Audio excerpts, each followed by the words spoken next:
ladies and gentlemen. Thank you for tuning in to Music and Cigar Podcast. I'm Eddie Roy.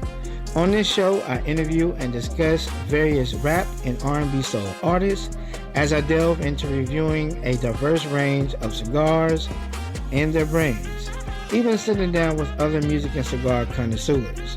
So let's sit down, light a cigar, and discuss music and cigars. Thank you for tapping in to Music and Cigars.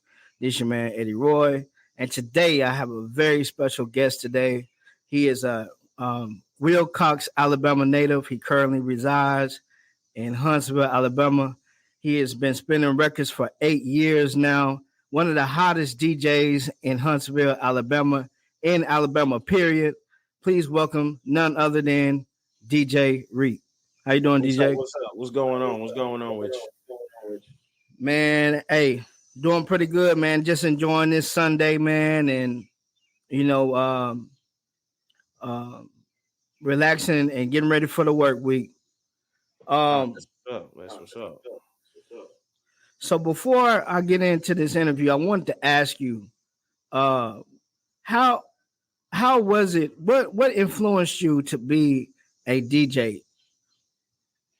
Honestly, growing up in New York, you know what I mean? Like just going around that scenery and you know what I'm saying, being around that hip hop era and just gravitating to music by itself. Like my mom still got tapes of me singing and rapping but DJing.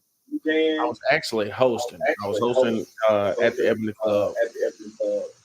And like I said, shout out to DJ CO. Like he pretty much told me, he was like, "Yo, Reek, you ever thought about DJing?" I was like, "Nah." He was like, "Man, the way you sound on the mic, like you sound like you can be a DJ." And I'm like, "Nah, stop playing. Like I'm just doing this for fun." And he was like, "Yo, if you're gonna do it, just go ahead and invest in yourself." So at the time, like I had a Toshiba laptop.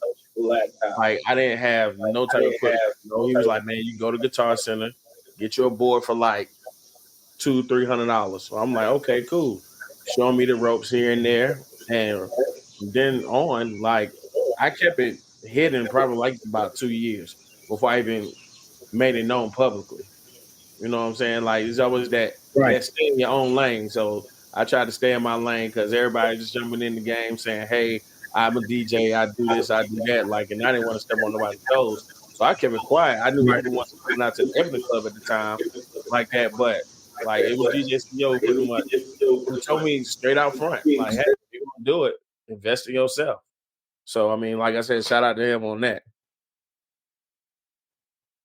Wonderful, man. Look, everybody got to start from somewhere, man, and the grind don't stop, man. Everybody has influences that encourages them to want to do what they have on a side hobby or what they do full time. It's all about the passion, man. When you really go in, when you get into the nitty gritty, especially in the music business, regardless of if you see residuals from it or income, any type of income from it, the first thing you want to do is make sure you're passionate about it, because without that passion, then you wouldn't be able to do it for 8 years. Am I correct? Right, absolutely. Like you got to have the love for it. Like most people try to do it for the money or for the fame or the clout, like, but you have to think about like music it puts me at ease. So regardless, like I love music. I've been around music all my life. So like I'm gonna continue to do it until you can't no more. As long as music keeps going and keeps evolving, I'm definitely gonna keep doing what I do. Like when you're passionate about something, it doesn't seem like work. Most people are like, oh, you're getting ready to go to work. Nah, when you're doing something that you love, it's not work. Right. Exactly. So I remember, man, for those that don't know, man, I had to say this. I remember, man, when the Madison Square Mall in Huntsville, Alabama was open, man. It was a good time for everybody, man, because that Friday, if you was a college student, if you were in high school, you would go to the mall that Friday, go to the movie theater. But one of my favorite stores inside that store was FYE. I don't know if you say Phi or FYE, but there was a record store in Huntsville, Alabama called FYE, and that's where I remember you working at because I used to work at Steak Escape in the mall, and you would come and you would, get you a sandwich, you know what I'm saying, and I would see you go in and out. So that I guess your passion from the from childhood followed up until early adulthood because I do remember you actually working in that record store, and by you working in that record store, I want to say you were exposed to many different records, and that's why I think you have a good ear for music. Can you talk about that time that you was working at the record store? Yeah, FYE. Yeah, definitely. Like just being around all those type of different genres, knowing what song is what, like, and being able to have easy access to getting them. You know what I mean? Like it was more so than just shelving music and CDs. It was just more so just going through the genres, learning about music, learning what different genres that instead of just the regular hip hop, R&B, just learning about jazz, tempo, country, rock, like, and now like music has evolved so much to where now you have Afro beats, Afro pop, so soca, like it's so much more genres that's still being created. So just being around that actually helped me set the base platform. Yeah, yeah.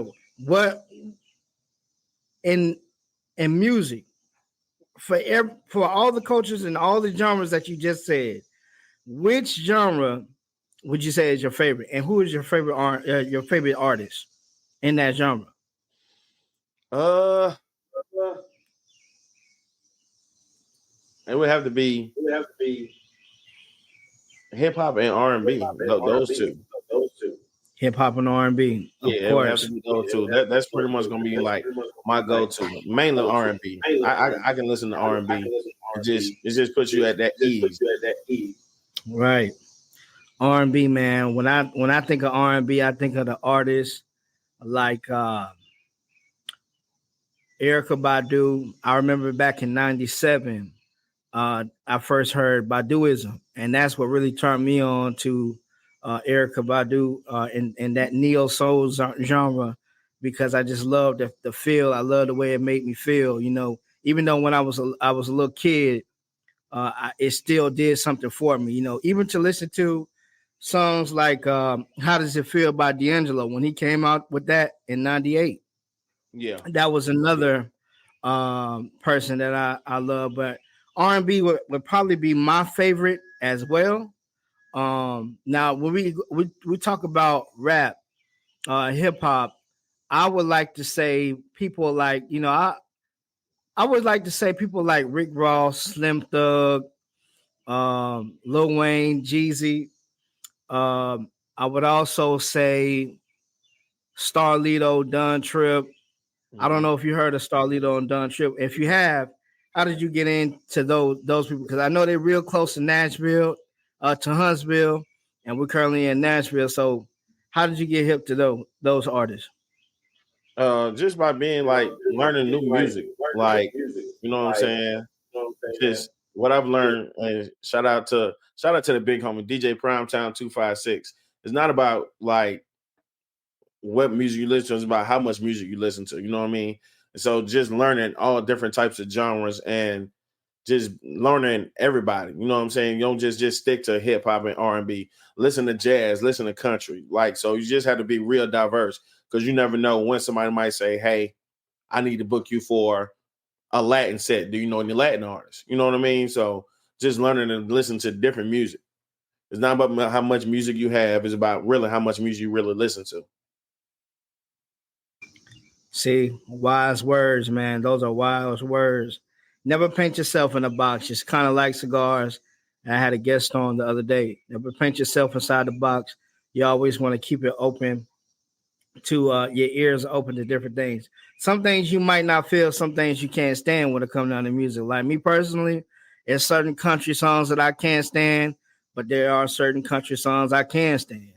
As far as rock, it's the same way. Um, but Yeah. I would like to ask you another question because when you talk about the venues, can you explain to the people how the behind the scenes what it is that DJs have to go through before they book a venue, before they get into any club or wedding or festival. Can you talk about a little bit about the grind and the dedication that you have to do behind the scenes of a DJ? Basically preparation, making sure that you have all the details, all the information that you need, whether it's how many people to how big is the venue,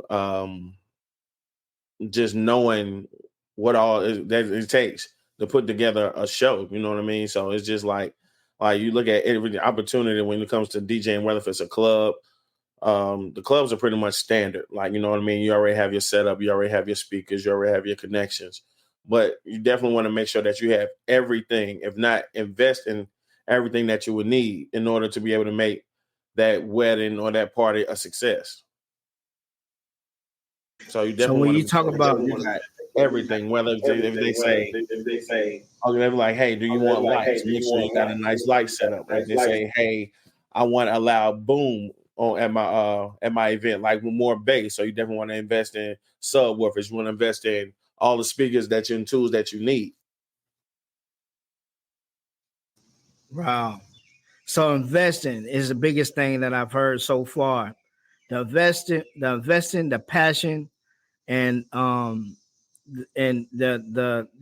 will to actually listen to different music so that you can satisfy an audience. Going into that, to preparation wise, how do you set up the music wise? Like, how do you know which music is going to go for and turn a crowd to go live in a club setting? Just read your crowd. Like I said, one thing I learned, shout out to Mark Patton, man. Like, like people have no idea. Like, you know what I mean? Like you really have to read your crowd. You really have to read your crowd, know your crowd, especially like in a club setting. So if you know you have a few people that might like reggae, you want to go ahead and throw in that reggae for them. You know what I mean? If you got somebody who like listening to blues, go ahead and play that blues music for them. You have people that like line dancing music. You know what I'm saying? You want to go ahead and just play with what most people like to hear. You know what I mean? And play and give them what they want. You know what I'm saying? So you definitely want to cater to your crowd. You definitely want to read your crowd. Oh yeah. Yeah. Reading the crowd, man. Yeah, is I tell you, like it's more than just playing music. Like, you know what I'm saying? It's more than just playing music, being creative. It's more than that. Like you really have to reach the crowd. Right. And I imagine that was challenging at first, man. But with that, with the experience you had, I guess working at FYE and early childhood and the DJs that kind of put you under their wing and gave you a chance and an opportunity to learn. That's more important, man, because you know that actually prepped you and for the crowd as far as the DJing goes for clubs. If you had a chance to, since we're on the cigar show, the music and cigar show, I wanted to ask you if you could sit down with any DJ in the world and have a cigar with and learn from them, who would it be? Khaled. Definitely DJ Khaled. Why Cali? I mean, because Khaled is pretty much he's like he give you a platform, and he's the type of DJ who's not really to me. He's like he's a DJ, but he's also like an artist because he puts together beats and put the hottest artists on there, and you can't tell me there's not one DJ Khaled album that's been out that was like yeah, 5 bangers. You know what? Now that you say that, I understand, man. I understand why you would say DJ Khaled. One of my favorite songs that DJ Khaled had, man, it's a lot of them, brother. Yeah. But one of them that I liked was when he got Nas and Jay-Z together. You remember when that first came out and everybody was like, what? Yeah. They in the same thing. That's one of my favorite tracks, man. What would be one of your favorite tracks from DJ Khaled that you think he collabed and had a lot of good artists in? What's your favorite track? Oh man, there's so many. I'm So Hood. I'm talking about the remix when he had Busta, Luda, all them Trick. Like that would be one of them. Oh man, who else? Well, the tracks Khaled did. I'm on one. Like it's so many. God did. Like it's so many songs that he's put out. Like you know what I'm saying. Just know if he's in if he's in the studio and he's telling you that he's about to put together an album, it's definitely going to be a hit. It's going to be a hit off top because of how he's been. And you know, when you think of DJ Khaled, now that you're thinking about it, now that you say who you actually have as a mentor and smoke a cigar with, when you think about DJ Khaled, I remember when he was just spinning records early, like I'm So Hood, and to grow to where he is now and say another one, or what's that other phrase he says? We the best. We the best. You see what I'm saying? It's right. It's like you have to learn, man. You got to learn. He probably learned from the greatest as well. You know what I'm saying? But it comes to a point to where when you grind as much as he did, you can be successful and you motivate others to want to do better than what they've done, especially artists. Speaking of collaborations, as a DJ, have you ever hosted an album before? Nah, never have hosted an album. Not yet. Have you thought about it? I had somebody that did ask me would I be interested in hosting a mixtape, but we'll see. You know what I mean? Like together, I do like a little Apple Music playlist that I put out every year around Valentine's Day. I got a couple on there. You know what I mean? I get feedback from people that just listen to it and they're like, "Hey, I like this." Like I even had like, you know what I'm saying? Shout out to Lloyd Holloway.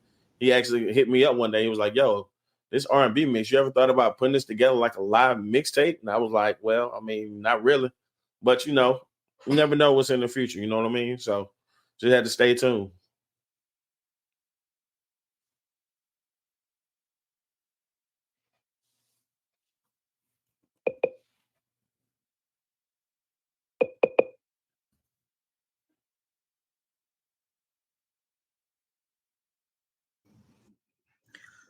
What are the names of your albums and your mixtapes that we can listen to? And where can we find them? They're on one is on Spotify. I know a few of them is on Spotify. Mainly it's Apple Music. I have one that's like a holiday foreplay mix. I have a holiday foreplay volume 2. Holiday foreplay 90s edition. So you know what I mean? They're all on Apple Music. So you can go download those and listen to those. Y'all heard them, folks. Go to Apple Music. Apple Music. You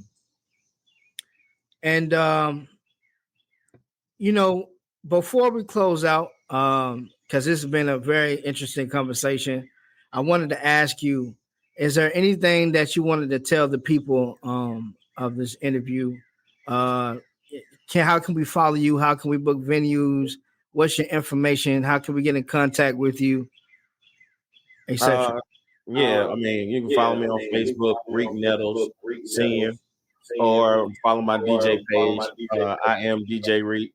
You can follow me on Instagram at DJ Reek 256, and TikTok DJ Reek 256. Oh, and you can also Thursday, Friday, Saturday at fourth quarter revamp, home of the home team. Like I said, shout out to Mark Pan and the whole home team. Is there anything else you would like to add to this?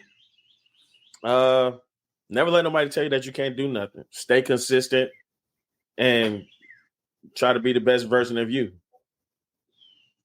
That's what's up, man. Y'all, thank y'all for tuning in to Music and Cigars. Please follow me as well on all platforms at Music and Cigars. Y'all tune in with DJ Reek. He actually spins records at fourth quarter.